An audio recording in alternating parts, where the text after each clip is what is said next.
Hello बच्चों, let's read this question. Question says the van der Waals constants for gases A, B and C are as follows. तो A, B, C gases दिए और आपकी A की value और B की value दी है तीनों गैसेस के लिए कॉरस्पॉन्डिंग, ठीक है। तो हमें बताना है कि which gas has the highest critical temperature and then we have to find out the largest molecular volume and then we have to find out most ideal behavior around 1800 Kelvin. मतलब वो gas जो most ideal behaviour show कर रहा होगा around 1800 kelvin temperature पे। देखो बच्चों कैसे सॉल्व करेंगे की कॉन्सेप्ट देखो। अगर मैं फर्स्ट पार्ट के लिए की कॉन्सेप्ट लगाऊं तो क्या लगेगा आपका क्रिटिकल टेम्परेचर किसके इक्वल होता है, it is equals to 8A/27 RB। तो अगर मैं देखूं जो आपका क्रिटिकल टेम्परेचर है वो होता है आपके A/B के रेशियो के बराबर। तो जिसका रेशियो ज्यादा होगा A/B का उसका क्रिटिकल टेम्परेचर भी हाईएस्ट होगा, ठीक है। तो ये लॉजिक हम फर्स्ट पार्ट के लिए यूज करेंगे। सेकंड पार्ट के लिए देखो क्या यूज करेंगे। आपका जो मॉलिक्यूलर वॉल्यूम होता है वो कैसा होता है, वो इक्वल्स टू होता है 3 × B। तो यहाँ से हम लिख सकते हैं जो मॉलिक्यूलर वॉल्यूम है वो आपका डायरेक्टली प्रोपोर्शनल किसके हो गया, बी के। तो जितना ज्यादा बी वैल्यू होगा उतना ज्यादा आपका मॉलिक्यूलर वॉल्यूम होगा, ठीक है। ये था बी पार्ट के लिए, ठीक है। सी पार्ट के लिए देखो, सी पार्ट के लिए क्या यूज करेंगे, मोस्ट आइडियल बिहेवियर, राइट। तो मोस्ट आइडियल बिहेवियर बच्चों किसका होगा, जिसकी ए वैल्यू कम होगी। Ideal gases have negligible intermolecular forces, negligible inter molecular forces of attraction.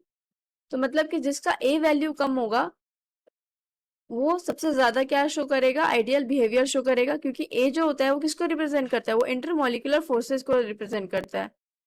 Inter molecular forces of attraction, ये इसको मेजर करता है, ठीक है। तो जितना ज्यादा आपका ए होगा उतना ज्यादा इंटरमॉलिक्यूलर फोर्सेस होगा और उतना ही कम क्या होगा, आइडियल बिहेवियर होगा, क्योंकि आइडियल गैस के पास तो इंटरमॉलिक्यूलर फोर्सेस होती ही नहीं है, ऐसा हम अज्यूम करते हैं। तो देखो सॉल्यूशन,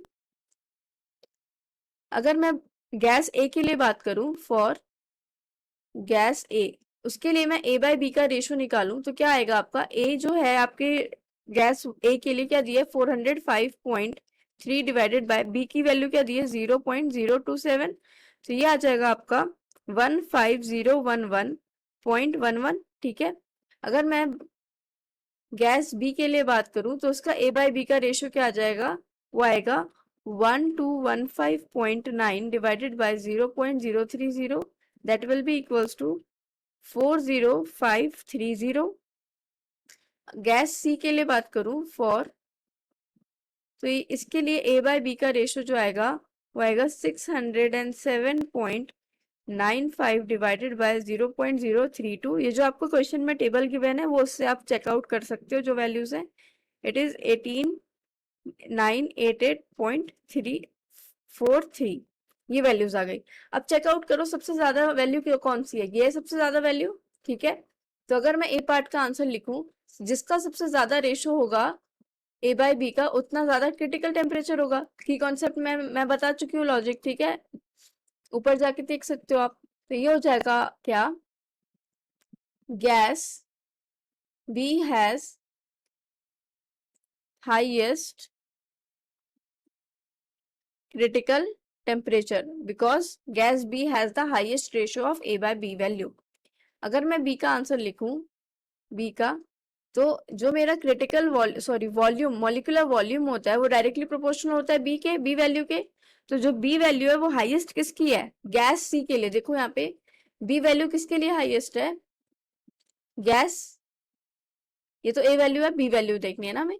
तो गैस सी के लिए आपकी बी वैल्यू हाईएस्ट है, तो उसका क्रिटिकल वॉल्यूम भी क्या हो जाएगा, सॉरी मोलिकुलर वॉल्यूम भी क्या हो जाएगा, हाईएस्ट हो जाएगा।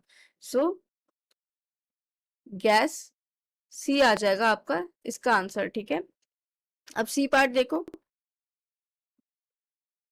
ए less means less intermolecular attractive forces, less intermolecular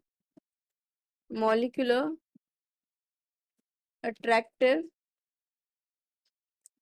forces and gas behave ideally in that condition। ठीक है, तो जितना कम ए की वैल्यू होगी उतना ज्यादा आइडियल बिहेवियर होगा गैस का। तो ए की वैल्यू सबसे कम किसके लिए, देखो ए की वैल्यू सबसे कम है गैस ए के लिए। ठीक है, तो गैस ए के लिए सबसे कम है ए की वैल्यू, तो आपका आंसर क्या हो जाएगा सी के लिए, gas A, gas A. This is your whole solution।